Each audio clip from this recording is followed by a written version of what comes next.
सुप्रभात, good morning Madhya Pradesh. बहुत स्वागत है आप सभी का। मैं हूं आपके साथ कमरुद्दीन खान। ईद पर भोपाल पुलिस का अलर्ट। जी हां, क्योंकि शहर में असामाजिक तत्व सक्रिय हैं और ऑडियो संदेशों से अफवाह फैलाया जा रहा है।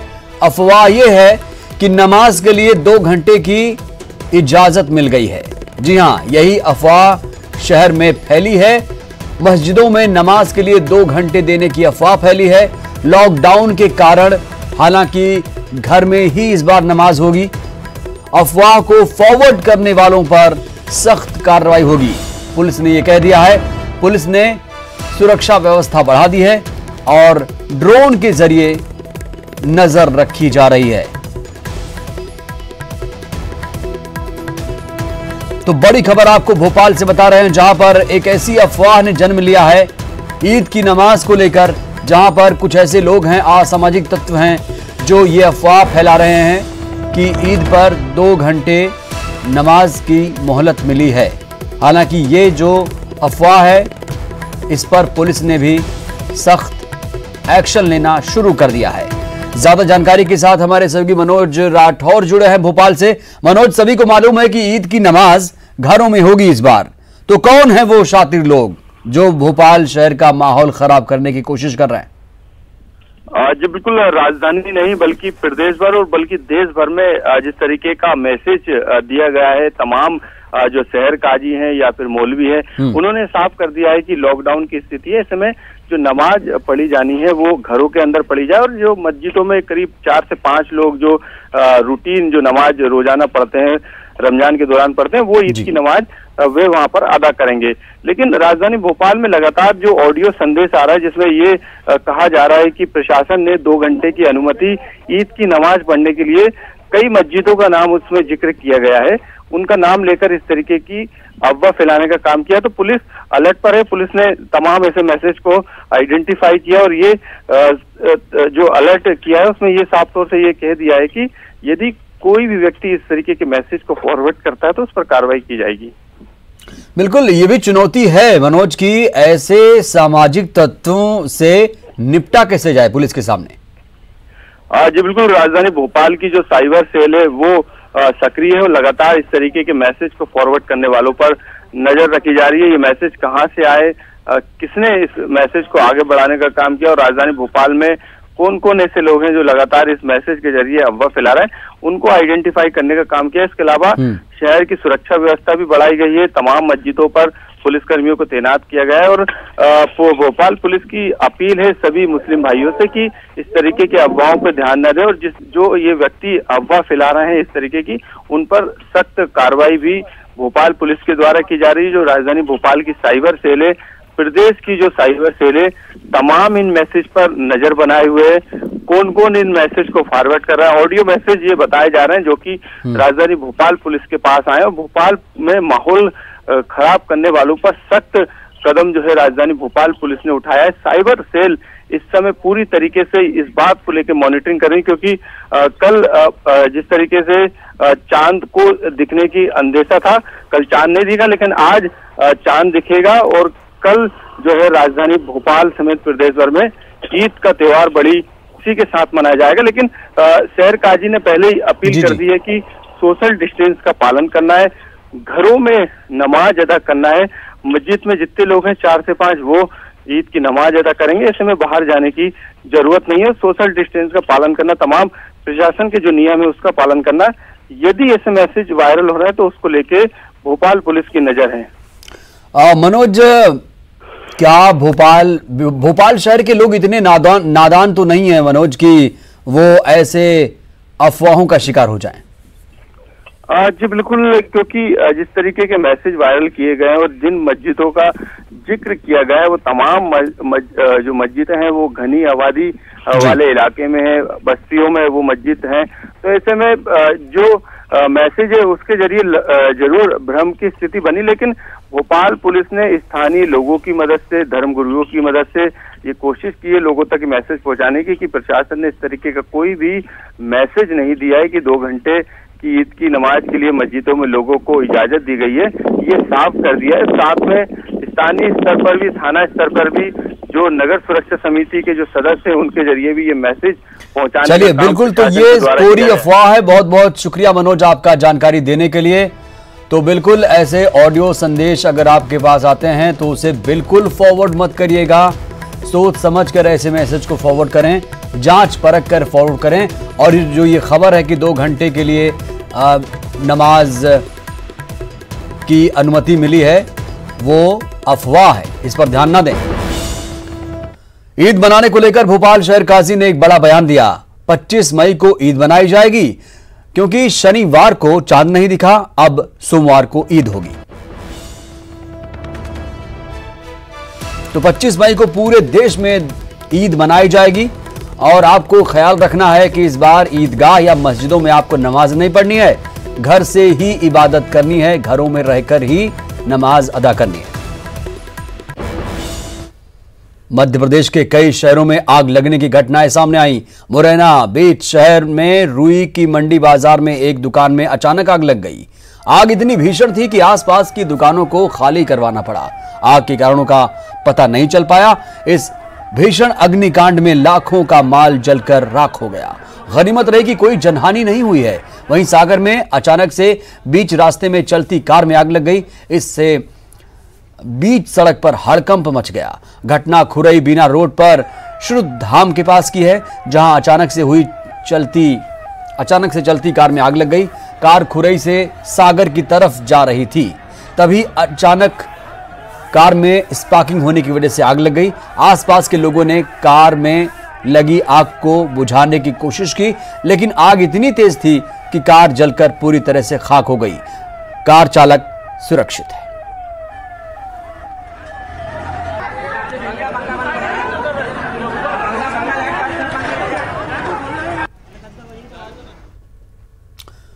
इधर शिवराज और कमलनाथ में सोशल वॉर छिड़ गया है। कमलनाथ के ट्विटर पर सीएम शिवराज ने जवाब दिया। शिवराज ने कमलनाथ के ट्वीट को अर्धसत्य बताया और कमलनाथ ऑफिस को शिवराज ऑफिस ने सलाह दी। सलाह ये कि कृपया अपनी जानकारी दुरुस्त करें। आपने जो वीडियो डाला है वो प्रदेश के श्रमिक का नहीं है। इनसे किराया लेना उनके प्रदेश की सरकार तय करेगी। पूर्व मुख्यमंत्री कमलनाथ ने एक श्रमिक का वीडियो पोस्ट किया था। श्रमिकों से टिकट वसूली के आरोप लगाए थे। इस आरोप को शिवराज सरकार ने बेबुनियाद निराधार बताया है और कहा है कि ये फेक है, ऐसा कुछ हमारे प्रदेश में नहीं हो रहा है, कृपया इसे दुरुस्त करें।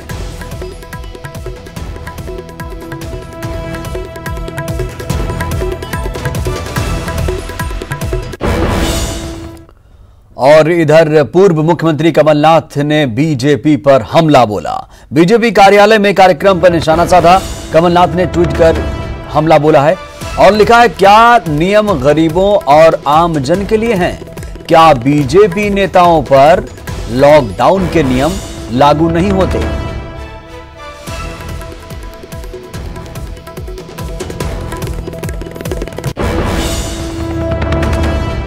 ये वो तस्वीर जिस पर कमलनाथ ने लिखा।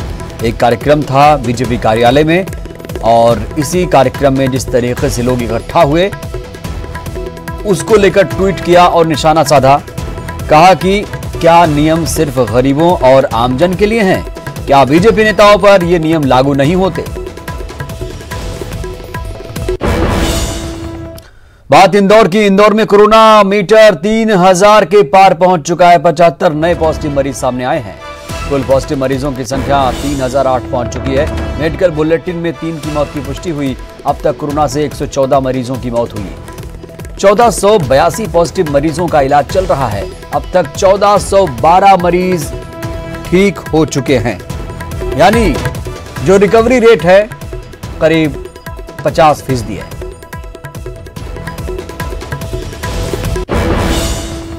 बात बुरहानपुर की, जहां 58 नए मरीज मिले हैं कोरोना के। जिले में मरीजों का आंकड़ा इस समय 271 तक पहुंच चुका है। अब तक 13 लोगों की मौत हो चुकी है।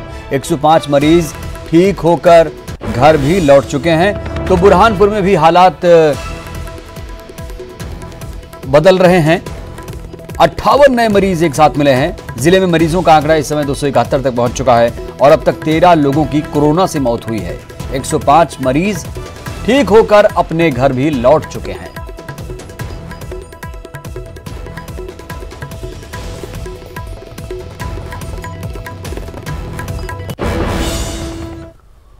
और बात महाकाल की नगरी उज्जैन की, जहां कोरोना का कहर लगातार जारी है। जिले में फिर से 25 संक्रमित मरीज मिले हैं। 25 संक्रमितों में से उज्जैन के 20, महिदपुर के 3 और वडनगर के 2 की और मौत हुई है। कुल मौतों की जो संख्या है 53 पहुंच चुकी है। कोरोना पॉजिटिव की कुल संख्या 550 पहुंच चुकी है उज्जैन में। तो उज्जैन जिले में 25 संक्रमित मिले हैं। 25 संक्रमितों में से उज्जैन के 20, महिदपुर के 3 और वडनगर के 2 और 2 लोगों की मौत भी हुई है। बात खरगोन की, जहां 3 और नए पॉजिटिव केस सामने आए हैं। अब कोरोना पॉजिटिव मरीजों की संख्या 114 से बढ़कर 117 हो चुकी है, जिसमें 8 लोगों की मौत हुई है। 89 कोरोना पॉजिटिव मरीज ठीक होकर घर लौट चुके हैं। जिले में 20 मरीज एक्टिव हैं। CMHO दिव्येश वर्मा ने लोगों से अपील की कि कोरोना से बचाव के लिए सोशल डिस्टेंसिंग का पालन करते हुए मास्क का इस्तेमाल करें।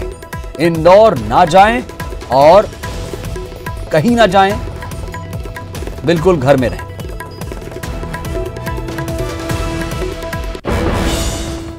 छतरपुर में कोरोना के 3 और नए मामले सामने आए। अब जिले में कुल कोरोना पॉजिटिव मरीजों की संख्या बढ़कर 5 हो चुकी है। गौरतलब है कि हरपालपुर के कैथोकर गांव में 15 मई को दिल्ली से एक शख्स अपने परिवार के साथ आया था, जिसकी कोरोना रिपोर्ट पॉजिटिव आई थी। उसके परिवार वालों के सैंपल लेकर गांव को सील कर दिया गया था। अब उसी शख्स के परिवार के 3 लोगों की रिपोर्ट पॉजिटिव आई है, जिसमें उसकी पत्नी भी शामिल है। तीनों मरीजों को जिला अस्पताल के आइसोलेशन वार्ड में भर्ती किया गया है।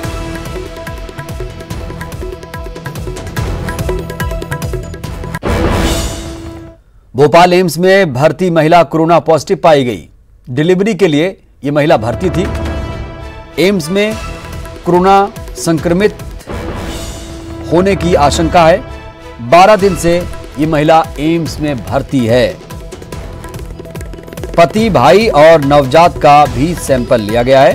तो एम्स में डिलीवरी के बाद महिला कोरोना पॉजिटिव निकली। महिला के बाद पति, भाई और नवजात बच्ची का सैंपल जांच के लिए भेजा गया है। एम्स में कोरोना संक्रमण होने की आशंका जाहिर की जा रही है। हालांकि परिवार का कॉलोनी में किसी से संपर्क नहीं था। 12 दिन से यह महिला एम्स में भर्ती थी। भोपाल नगर निगम की बड़ी लापरवाही देखने को मिली और कचरा खंती पहुंचा कोरोना का मेडिकल वेस्ट। जी हां, अहमदपुर छावनी में खतरनाक मेडिकल वेस्ट है और हमीदिया अस्पताल का कोरोना वेस्ट कचरा खंती भेजा। सभी के लिए यह मेडिकल वेस्ट हानिकारक है। निगम ने अपने कर्मी पर ही जुर्माना लगा दिया है। 4000 का जुर्माना लगाकर मामले से पल्ला झाड़ लिया है। तो कोविड अस्पताल का कचरा पूरे शहर से होता हुआ पहुंचा है अहमदपुर छावनी। कचरा खंती में डंप होने पर खतरनाक मेडिकल वेस्ट नजर आया। नगर निगम की यह बड़ी लापरवाही है। शहर वासियों के साथ साथ निगम कर्मियों के लिए भी यह खतरनाक है। हालांकि निगम कर्मी पर 4000 का जुर्माना लगाकर निगम ने पल्ला झाड़ लिया। बुलेटिन में वक्त एक छोटे से ब्रेक का। प्रदेश में किसान कर्ज माफी एक बार फिर मुद्दा बन गया है। कांग्रेस इस मुद्दे पर बीजेपी सरकार को घेरने के मूड में है। बस इस बार अंतर यह है कि जो कभी खुद इस मुद्दे पर कांग्रेस को घेरते थे, अब सत्तानशी हैं। रिपोर्ट देखिए।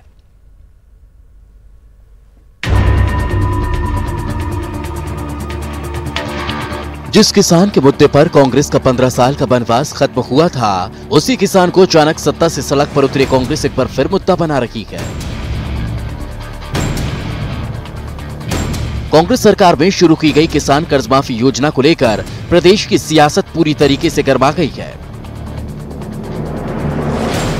पहले प्रदेश के गृह मंत्री नरोत्तम मिश्रा के किसान कर्ज माफी में बड़ा घोटाला होने का अंदेशा जताने के बाद कांग्रेस ने इस मुद्दे पर कोर्ट जाने की बात कही है। वहीं अब किसान कर्ज माफी को लेकर कांग्रेस के पूर्व मंत्री सचिन यादव ने बीजेपी सरकार पर आरोप लगाए हैं कि ये सरकार डिफाल्टर किसानों की संख्या बढ़ा रही है, मंडियों में भुगतान में कटौती हो रही है। सचिन यादव ने प्रदेश सरकार से किसान कर्ज माफी को जारी रखने के साथ ही अनाज खरीदी की तारीख 15 जून तक बढ़ाए जाने को भी कहा है। तो प्रदेश के किसान जो है सरकार की जो बेरुखी है, उस बेरुखी के कारण भी जो है कहीं ना कहीं आर्थिक संकट के दौर से गुजर रहे हैं। जो राशि उनको देनी चाहिए थी, आज हमारा किसान साथी अपनी खरीफ की फसल की तैयारी कर रहा है और उसको पैसे की आवश्यकता, उसको नए ऋण की आवश्यकता है। जब किसान नए ऋण के लिए सोसाइटियों में जा रहा है तो उसको वहां से खाली हाथ लौटना पड़ रहा है, जो कि सरकार को जो पैसा देना था वो पैसा आज दिनांक तक सरकार ने उन सोसाइटियों को, उन बैंकों तक पहुंचाने का काम नहीं किया। वहीं कृषि मंत्री कमल पटेल ने कहा कि किसानों को डिफाल्टर बनाने में कांग्रेस का हाथ है। पूर्व की सरकार ने किसान कर्ज माफी का वादा पूरा नहीं किया, कर्ज माफी किसानों के साथ धोखा साबित हुआ है। मुख्यमंत्री जी ने घोषणा की जितना उत्पादन उतना खरीदेंगे। कमलनाथ जी के यहाँ छिंदवाड़ा के मुख्यमंत्री थे, सिर्फ वो छिंदवाड़ा में 17 कुंटल होता, उन्होंने 19 करा लिया। लेकिन सचिन यादव के साथ भी उन्होंने अन्याय किया। पिछली बार कमलनाथ जी ने पूरे प्रदेश के 45 जिलों में 15 कुंटल हेक्टेयर खरीदा था चना, जबकि हुआ था 20 कुंटल। याद दिला दें कि कांग्रेस सरकार में भी भाजपा के किसान कर्ज माफी के नाम पर गड़बड़ी का आरोप लगा रहे थे, जिसके जवाब में कांग्रेस ने शिवराज सिंह चौहान के घर जाकर कर्ज माफी के सबूत सौंपे थे। कांग्रेस में रहते हुए ज्योतिरादित्य सिंधिया किसान कर्ज माफी को लेकर तत्कालीन सीएम कमलनाथ को लगातार घेरते रहे हैं। ऐसे में सवाल उठता है कि कांग्रेस से बीजेपी में गए सिंधिया क्या बीजेपी सरकार में भी किसानों के मुद्दे को लेकर सवाल खड़ा करेंगे? अनुराग श्रीवास्तव, न्यूज़ 18 भोपाल।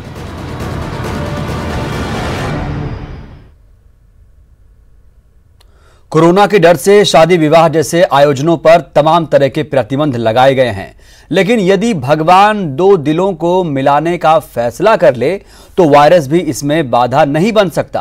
होशंगाबाद के पिपरिया के वेरशेवा क्वारंटीन सेंटर में हुई शादी इसी का उदाहरण बनी। रिपोर्ट देखें आप।